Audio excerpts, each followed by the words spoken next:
Digital दोस्तों, गर्मी का पारा 45 डिग्री के पार है और ऐसे में क्या आपका एसी भी इस भीषण गर्मी में लगातार चल रहा है?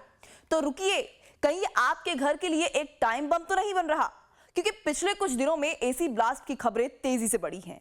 लेकिन क्या आप जानते हैं कि एसी फटने से पहले हमें 5 बड़े संकेत देता है? अगर आपने इन्हें समय रहते नहीं पहचाना तो बड़ा हादसा भी हो सकता है। चलिए जानते हैं कौन से हैं वो संकेत जिनसे आप अपने परिवार को सुरक्षित रख सकती हैं। तो ऐसे में सबसे पहला संकेत तो होता है बिजली से जुड़ी समस्या, यानी कि तारों के घिस जाने, कनेक्शन ढीले होने या बिजली के पुराने पुर्जों के कारण एसी ट्रिप करने लगता है और इन समस्याओं को लगातार नजरअंदाज करने के कारण लोड बढ़ सकता है और वोल्टेज में लगातार उतार चढ़ाव के कारण चिंगारी भी निकलती है। तो वहीं नंबर 2 है ओवरहीटिंग। एसी को आप लगातार कई घंटे तक चला सकती हैं, लेकिन इसका मतलब अनियंत्रित प्रयोग नहीं होता। बिना ब्रेक लगातार एसी चलाने पर कंप्रेसर और अंदरूनी वायरिंग पर इसका दबाव बढ़ता है और इन्हीं कारणों से एसी के फटने जैसी दुर्घटनाएं होती हैं। नंबर 3, कंडेंसर कॉइल और फिल्टर। अगर आप धूल धुएं वाले इलाके में रहते हैं तो एसी के कॉइल और फिल्टर में बार बार धूल जमा होने लगती है। फिल्टर के अवरुद्ध होने पर गर्मी और हवा के बहाव में रुकावट आती है। इससे एसी यूनिट पर दबाव बढ़ता है, जिससे वो गर्म हो जाता है और हादसे का कारण बन सकता है।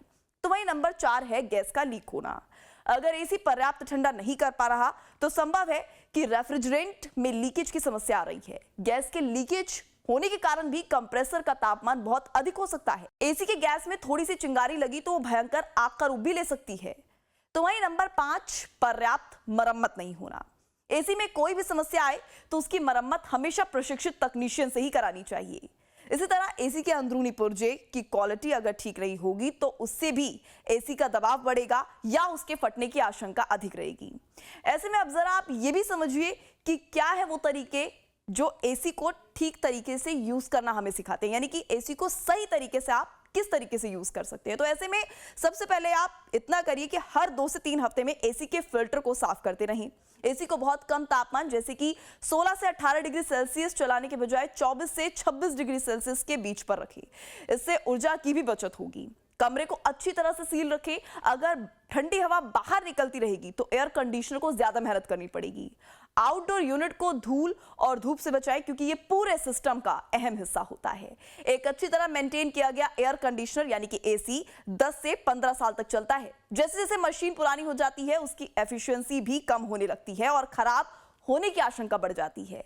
अगर समस्या दिखने लगे तो नया एयर कंडीशनर लेने पर विचार करना चाहिए।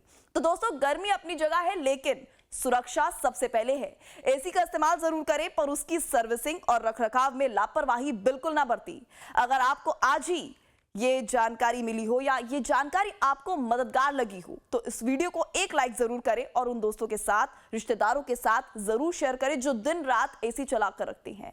कमेंट करके बताइए कि क्या आप भी एसी में इसी तरह की कोई प्रॉब्लम को फेस कर रहे हैं। ऐसी और इंफॉर्मेटिव और लाइफ सेविंग वीडियोस के लिए हमारे चैनल को सब्सक्राइब कर लें। धन्यवाद।